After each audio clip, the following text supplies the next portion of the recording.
Hello, my dear student. Welcome to another edition of your mathematics lesson. Today we conclude this main topic, that is depreciation.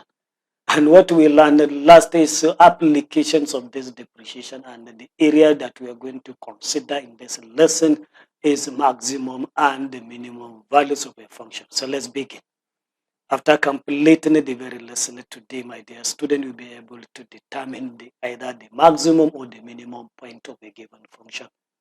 You also be able to find the maximum or the minimum value or values of a given function. These are the two things I hope, my dear student, you will be able to do after completing the lesson today. So as usual in your favorite segment of the lesson, Mercy is fun. Today I will introduce you to the techniques of finding all the prime numbers that are less than 100 in just an easier way. Finding all the prime numbers that are less than 100. I will show you this method after completing my lesson, so don't go away. Now, to begin the lesson, let us just consider the following sketches of the curve y equals to f of x. I have 4 drawings here, that is 4 sketches. Each one is representing a different function. Starting with the very first one, look at it. Look at the nature of the curve. It's from the bottom up, then down. If you look at the second one, it's from up, then bottom, then up again. But looking at the third one, started from the bottom, move up, then temporarily remain constant, then up again. While in the last one, started from the bottom, up, down, then up again. So let me just use this for different cases to explain what is maximum and minimum points before even explaining maximum and minimum values.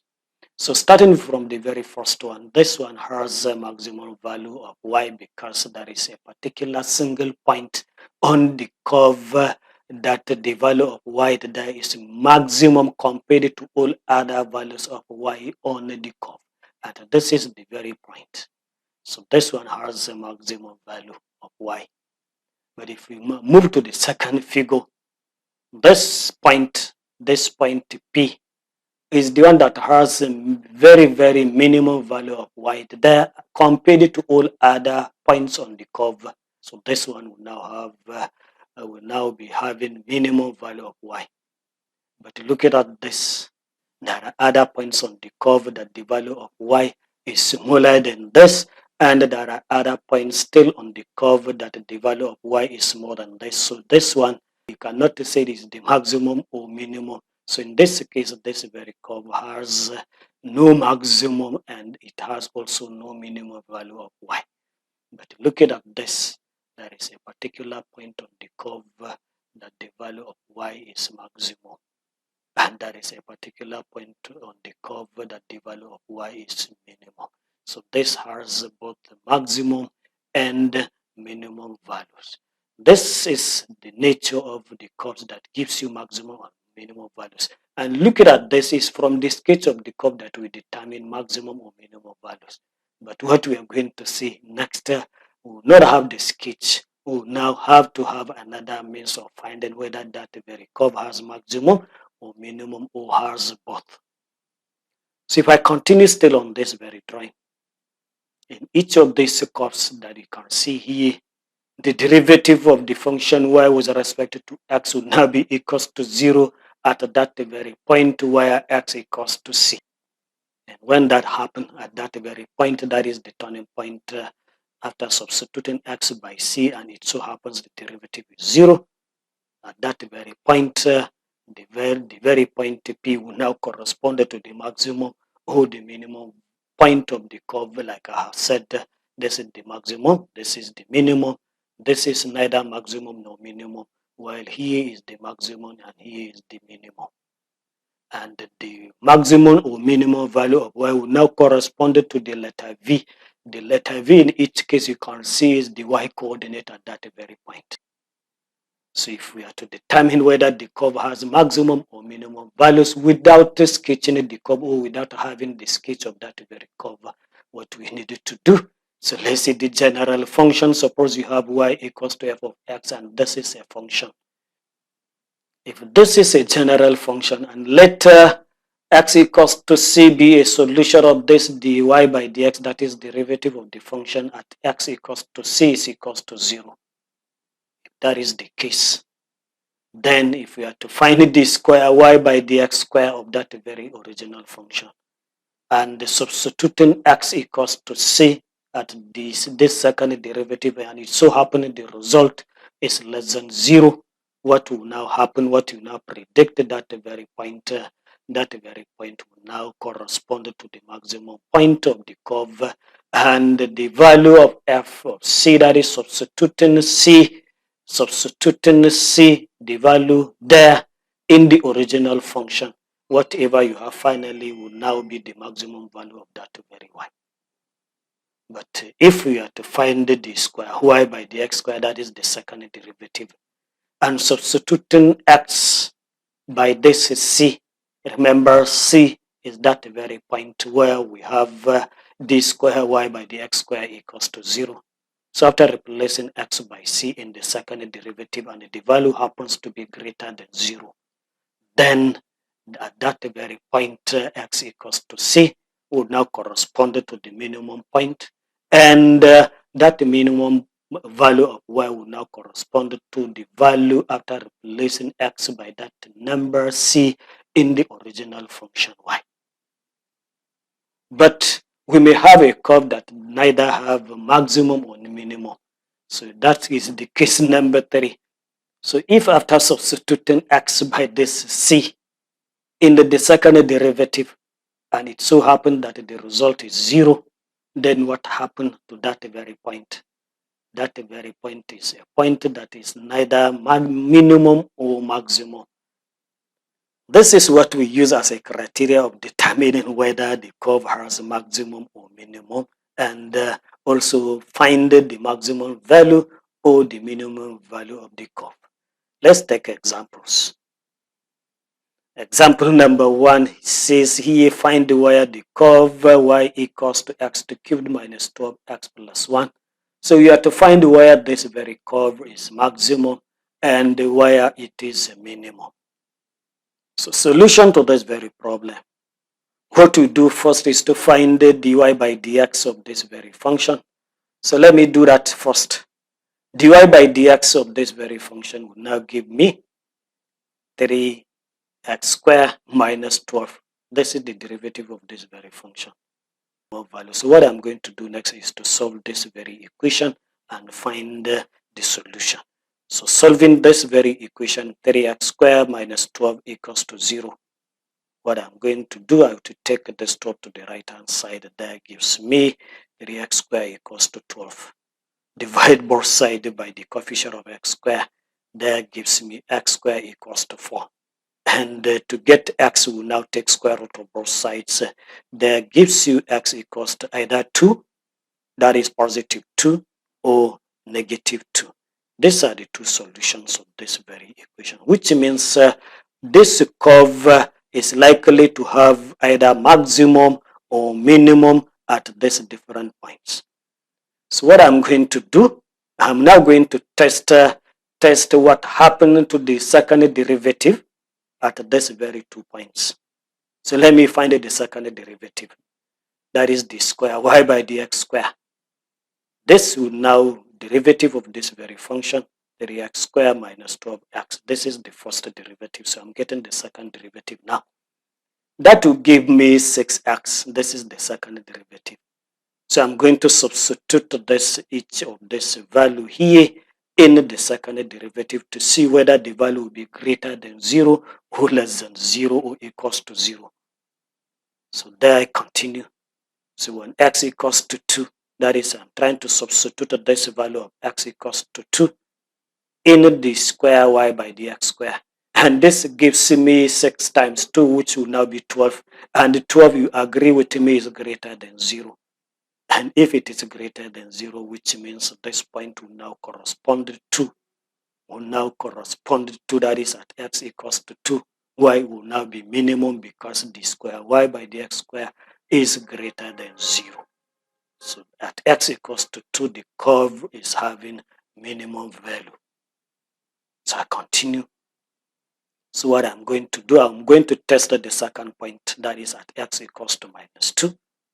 At x equals to minus 2, substituting there in the square y by the x square. So you are going to have 6 times minus 2, which gives you minus 12.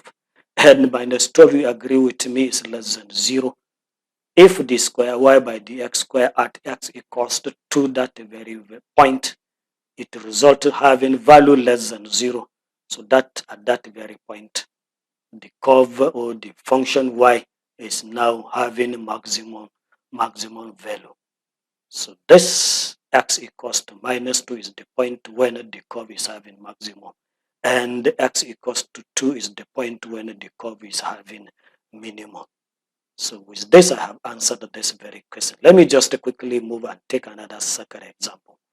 You have to find an example number 2, find where the curve y equals to 2x cubed minus 3x squared minus 12x is having maximum and where it is having minimum value. And we should go ahead also to find that maximum value and that minimum value of the y. So solution to this very problem, what we do first is to first get the first derivative. It is that very first derivative that we solve to get the likely points of our maximum and minimum points. So finding derivative of this very function gives me 6x squared minus 6x minus 12. This is the derivative of this very function. So there I continue. So I'm going to solve this very equation that is equated with 0 and solve it. So reducing it to simpler form, you have x squared minus x minus 2 equals to 0. And this one, after factoring it, you have x minus 2 into x plus 1 equals to 0. And this gives you x equals to 2 or x equals to minus 1. This will now be the solution of this quadratic equation. So we continue. So what I'm going to do is to find the second derivative. That second derivative, that is the square y by the x square. If I now have it, I will now substitute this value of x in each case to see whether this value of x corresponds to either maximum or minimum. So let me just find the second derivative, that is the square y by the x square.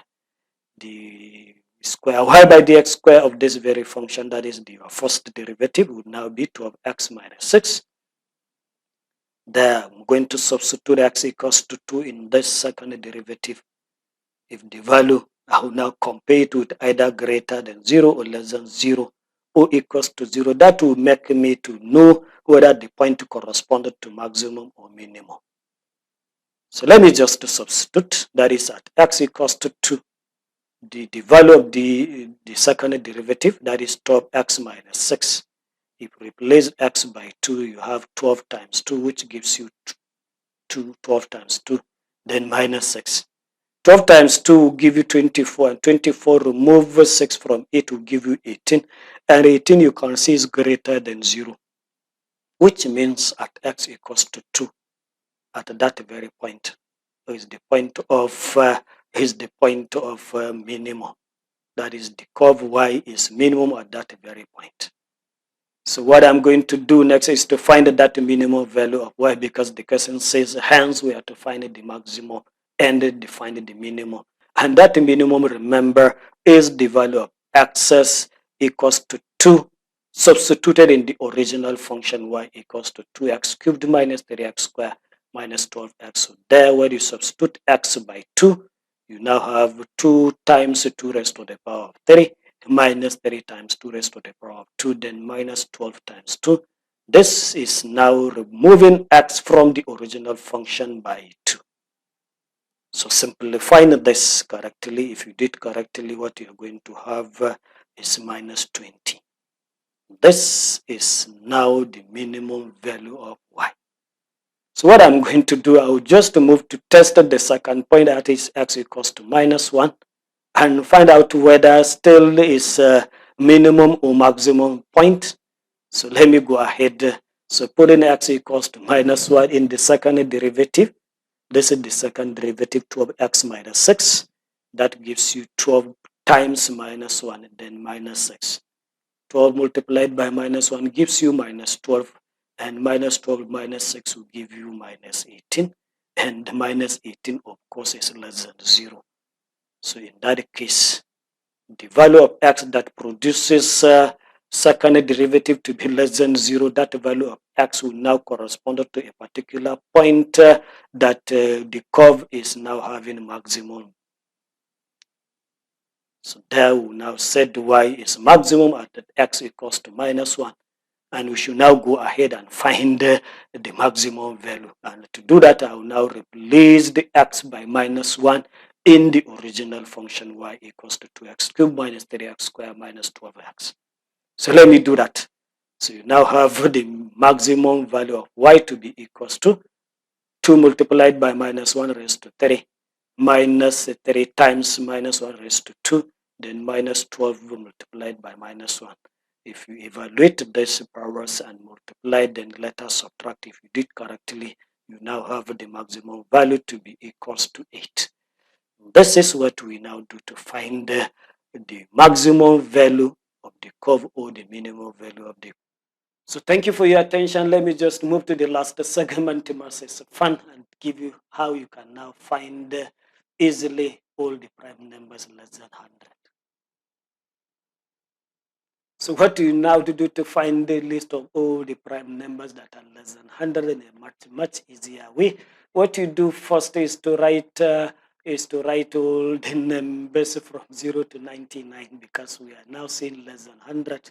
So write all the numbers from 0 to 99 in a tabular form like this, starting with 0, and the first row will end at 9, and next will be 10 to 19, and so on. You can see the last number here is 99. When you do this in this tabular form, what you now do next is to strike this 0 and 1. You just try to strike it, meaning cancel it out. Look at it, I'll just cancel it out. So next step quickly is to cycle 2. When you cycle this number 2 and other multiples of 2, you also strike them up. So let me cycle 2. Look at 2, I'm just cycling it. Then other numbers that are multiples of 2, that is all even numbers, let me just strike them. So let me do that.